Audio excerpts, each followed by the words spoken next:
Doutor Carlos, como vai? Tudo bem? Carlos. Boa tarde, senhor presidente. Sim. Tudo bem? Tranquilo? Tudo certo, tudo tranquilo. Podemos dispensar a leitura do relatório? Claro, sim, senhor. Então, Vossa Excelência tem a palavra pelo prazo de 15 minutos. Muito obrigado, senhor presidente, senhores ministros desta sexta turma, recebam os nossos cumprimentos, extensíveis ao eminente subprocurador-geral da República, demais presentes. O presente habeas corpus, senhores, tem por objeto um acórdão da 7ª turma do TRF4 que manteve condenação do paciente por transmissão e armazenamento de material contendo pornografia infanto-juvenil, tendo afastado a preliminar defensiva de cerceamento por ausência de cadeia de custódia de provas advindas do exterior. E no caso dos autos, senhores ministros, o paciente foi acusado do compartilhamento de arquivos ilícitos com um cidadão britânico. Essa investigação ela inicia-se no Brasil através de uma comunicação da Polícia do Reino Unido diretamente à Polícia Federal Brasileira, dando conta da prisão de um indivíduo no exterior, em cujo computador teriam sido localizados materiais que lhe foram remetidos por um usuário do aplicativo de comunicação Skype, que os policiais estrangeiros acreditavam ser um brasileiro. A representação da autoridade policial pela expedição de mandado de busca para a residência do ora paciente parte de uma informação também fornecida pela polícia britânica de que a plataforma de pagamentos online PayPal indicou que a conta de usuário que teria recebido dinheiro do cidadão britânico teria transferido esse dinheiro para uma conta vinculada ao paciente. E essa investigação tramita completamente sigilo e é cumprido um mandado de busca e apreensão na residência do paciente cerca de 3 anos após esse suposto compartilhamento. Quando a defesa ingressa nesses autos, senhores, percebe imediatamente que não há nenhuma informação sobre como esta prova foi produzida no exterior. Ou seja, não aportou ao feito informação alguma sobre a validade e a legitimidade das provas colhidas no exterior. E a importância do acesso a esses autos, senhores, a esses dados, é que o próprio acórdão do TRF4 deixa claro que a perícia oficial realizada no HD extraído do computador do paciente não foi capaz de recuperar os arquivos que teriam sido transmitidos para o usuário supostamente utilizado por esse cidadão britânico. O que se recupera no aplicativo Skype do ora paciente, através de perícia da Polícia Federal Brasileira, no seu computador, são arquivos cujos nomes seriam compatíveis com os arquivos fornecidos pela Polícia Britânica. As únicas evidências que aportam aos autos sobre como teria ocorrido a coleta dessas provas, que envolveriam o indivíduo britânico, são trocas de e-mails em inglês com o que seria a autoridade policial britânica. E é importante frisar que o que se percebe tanto da representação policial quanto da decisão judicial que defere a busca é que todo o embasamento da materialidade dos indícios de autoria para o início dessa investigação e para a expedição do mandado decorrem dessas informações enviadas pela Polícia Britânica à Polícia Federal Brasileira. O problema aqui, senhores ministros, é que não se teve acesso, a defesa não teve acesso a qualquer decisão judicial que tivesse autorizado a obtenção das provas no exterior, nem mesmo a qualquer menção de que essas provas lá foram coletadas, como essas provas foram lá coletadas. Não se sabe se houve ou não qualquer perícia em equipamentos informáticos vinculados ao investigado no exterior.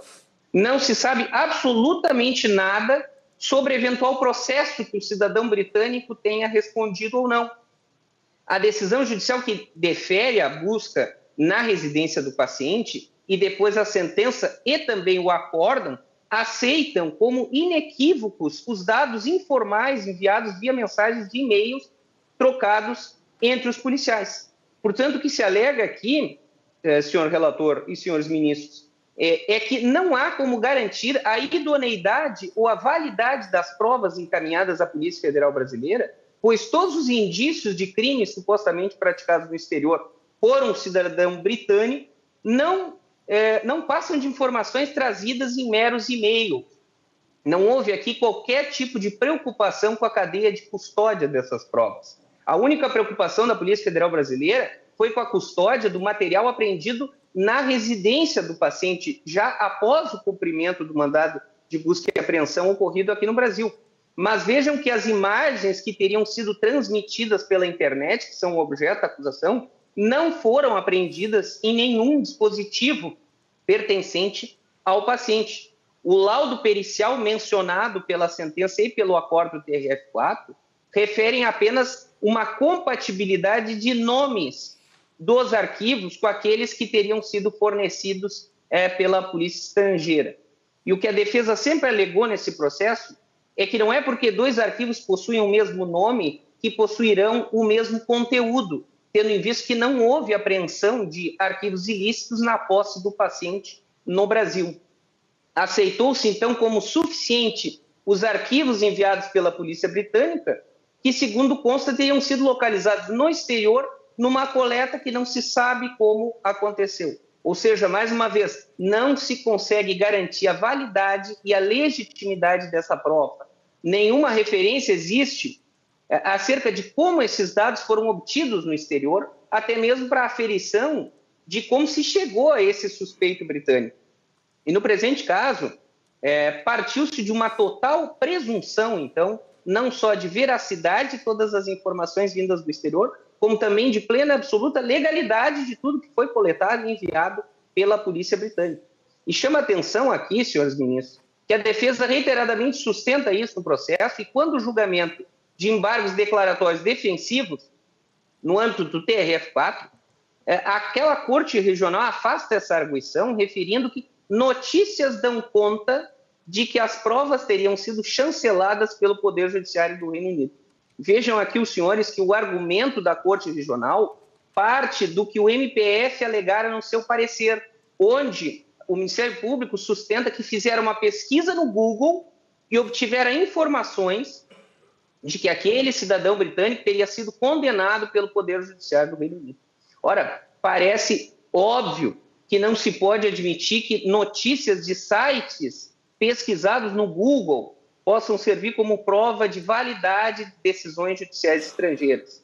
Aceitar isso, senhores, seria o mesmo que afirmar que pouco importa como essas provas foram produzidas no exterior e por quem foram ou não autorizadas. O que importa é que elas existem e que teriam sido, de algum modo, confirmadas pelo que foi localizado posteriormente no computador do paciente. Acontece, senhores, que no processo penal, forma é garantia.